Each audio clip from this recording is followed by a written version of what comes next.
that motion of Senator Jinggoy Estrada. Mr. President, last Tuesday, when this guy, the assistant district engineer from DPWH, mentioned the name of this representation and that of Senator Jinggoy, he immediately stated that he is scared of the Senate. He is scared of the Senate because he mentioned two senators. And during that time, Mr. President, Senator Tito Soto is already the Senate President.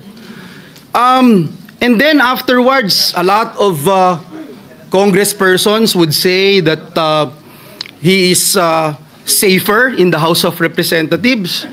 And then the lawyers of this fellow would mention na ngayon, all of a sudden, safe na siya dito sa Senado.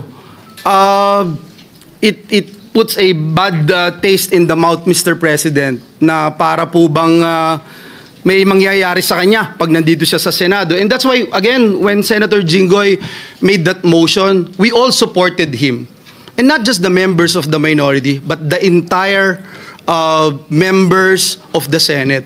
And so, Mr. President, even if the majority right now, including some members of the minority, would support the idea of bringing him here in the Senate premises, Senate custody, I will have no objection, Mr. President. But as a former majority leader, I tried to look at the rules, Mr. President. I have not seen a single line in the Senate rules that says the plenary action ay po pwede pong masupersede ng anumang suggestion ng committee o ng mga abogado po natin sa Senado. But again, Mr. President, let me put on record, I will submit with the wisdom of the majority. If that is the desire of the majority, na ibalik po siya dito, yes, I have no problems with that, Mr. President. It's just that I appeal to my colleagues here. Dear colleagues, kung kayo ho dito ang isa sa mga pinangalanan, kahit wala hong ebidensya, kung kayo po dito ang gunawan ng, sabi nga ni Senator Cayetano, hindi screenshot picture ng isang telepono. Kayo ho yung gawan ng ganun. Kayo ho yung gawan na sabihin, idinala sa bahay nyo yung pera. Doon po sa simbahan ng JIL Church. Mr. President, hindi ko ho alam kung anong mararamdaman nyo kung nasa sapatos ko po kayo. Kahit ho si Satanas, hindi papayag dun sa script niya. Tatanggap ka ng suhol sa simbahan. Tapos, kung ano yung sabihin niya, yun ang masusunod. Doon ako sa PNP custodial. Doon ako sa Senado ngayon, nagbago na isip ko, and then susunod do tayo. Mahirap hulunukin yun, Mr. President. Dear colleagues, sana hindi nyo maranasan itong ginawa sa amin.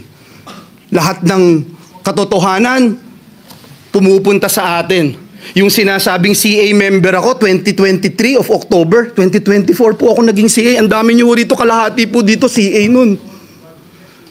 2023, sabi, kino-confirm si Secretary Bonoan, 2022, confirmed si Secretary Bonoan. Paulit-ulit po ako dito, wala akong flood control, walang maiturong flood control. And yet, ito, paniniwalaan. Nasa news, nasa lahat po. Dito sa atin, binanggit yung mga kongresista, pero wala, parang falling to deaf ears, Mr. President. Again, Mr. President, hindi ko kailangan na may sumuporta sa akin dito sa Senado. Kahit isa po dito sa Senado, I appreciate yung mga naniniwala. Kung hindi kayo naniniwala, it's not my problem. Ang alam ko lang, Mr. President, mahirap na ikaw paparatangan tapos sa mismong sarili mong bahay, hindi ka maproteksyonan. Sa mismong sarili mong bahay, pinagdududahan ka o hindi ka man lang mapakinggan, Mr. President. At parang ang nagiging dating ngayon, kung ano ang gusto ni Bryce, nitong district, akin po, kung ibabalik po siya dito, let the plenary decide and let's continue to abide by our rules. Marami pong salamat, Ginoong Pangulo.